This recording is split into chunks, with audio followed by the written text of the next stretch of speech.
بسم اللہ الرحمن الرحیم۔ حجت الاسلام امام محمد بن محمد غزالی رحمۃ اللہ علیہ لکھتے ہیں، معراج کے دولہا مکی مدنی مصطفیٰ صلی اللہ علیہ وآلہ وسلم معراج کی رات جب آسمانوں کی سیر فرما رہے تھے، اس دوران چوتھے آسمان پر آپ نے ایک فرشتے کو بیٹھے دیکھا۔ ایک بڑی تختی ان کے سامنے رکھی تھی، قریب ہی ایک بڑا درخت تھا جس کی ٹہنیاں مشرق سے مغرب تک پھیلی ہوئی تھیں۔ وہ فرشتہ اس درخت کی طرف غور سے دیکھتا جا رہا تھا۔ پیارے آقا صلی اللہ علیہ وآلہ وسلم نے حضرت جبرائیل امی علیہ السلام سے فرمایا، یہ فرشتہ کون ہے؟ عرض کیا، یا رسول اللہ صلی اللہ علیہ وآلہ وسلم، یہ لذتوں کو مٹانے والے، دوستوں کو جدا کرنے والے، عورتوں کو بیوہ اور بچوں کو یتیم کرنے والے، اونچے اونچے محلات کو ویران اور قبرستان کو آباد کرنے والے یعنی ملک الموت حضرت عزرائیل علیہ السلام ہیں۔ پھر حضرت جبریل امی علیہ السلام نے حضرت ملک الموت علیہ السلام سے کہا، اے عزرائیل علیہ السلام، یہ اگلوں پچھلوں کے سردار محبوب رب غفار حضرت محمد مصطفیٰ صلی اللہ علیہ وآلہ وسلم ہیں۔ یہ سن کر حضرت ملک الموت علیہ السلام اٹھے، رسول اکرم نور مجسم صلی اللہ علیہ وآلہ وسلم سے سلام لیا، آپ صلی اللہ علیہ وآلہ وسلم سے گلے ملنے کی سعادت پائی اور محبت میں آپ صلی اللہ علیہ وآلہ وسلم کی پیشانی چوم کر اپنے قریب بیٹھنے کی درخواست کی۔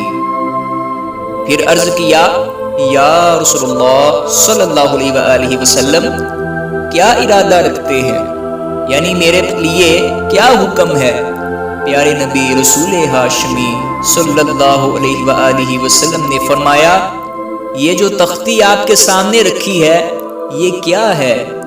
عرض کیا، اللہ پاک نے ساری مخلوق کی روحیں میرے قبضے میں دے دی ہیں، اس تختی پر ان کی تفصیلات لکھی ہیں، اس کے ذریعے میں ان کا حساب رکھتا ہوں۔ پیارے آقا صلی اللہ علیہ وآلہ وسلم نے پوچھا، یہ اتنا بڑا درخت کیا ہے؟ عرض کیا، اس درخت کے پتے مخلوق کی تعداد کے برابر ہیں، کوئی بھی انسان ایسا نہیں ہے جس کے نام کا پتا اس درخت میں نہ ہو۔ جب کوئی بیمار ہوتا ہے تو اس کے نام کا پتا پیلا ہو جاتا ہے، اس سے میں جان لیتا ہوں کہ فلاں شخص بیمار ہے۔ پھر آپ نے ایک پیالہ دکھا کر عرض کیا، جب پتا پیلا ہوتا ہے تو میں اس پیالے کا پانی اس پر چھڑک دیتا ہوں، اگر پتا اپنی اصل رنگت پر آ جائے تو مطلب کہ وہ آدمی اس بیماری سے شفا پا لے گا، اگر پتا پہلی رنگت پر نہ آئے بلکہ کالا ہو جائے تو میں سمجھ جاتا ہوں کہ اس کی موت کا وقت آ گیا ہے۔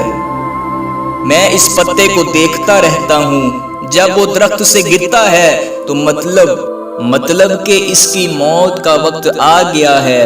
پھر اگر وہ شخص نیک ہو تو میں اس کے پاس اچھی شکل و صورت میں جاتا ہوں اور اس کی روح قبض کر کے راحت اور خوشبو میں رکھتا ہوں، اور اگر وہ گناہگار ہو تو اس کے پاس خوفناک شکل میں جاتا ہوں، وہ مجھے دیکھ کر چلاتا ہے، اے ملک الموت علیہ السلام، میرے گناہ بڑھ گئے، میرا اعمال نامہ گناہوں سے سیاہ ہو گیا،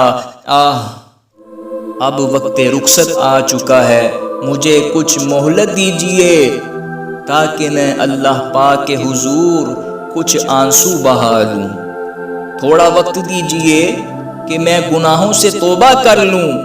میں کہتا ہوں ناممکن، یہ تو بالکل ناممکن بات ہے، پھر میں اس کی روح قبض کر لیتا ہوں، دلا غافل نہ ہو یکدم یہ دنیا چھوڑ جانا ہے۔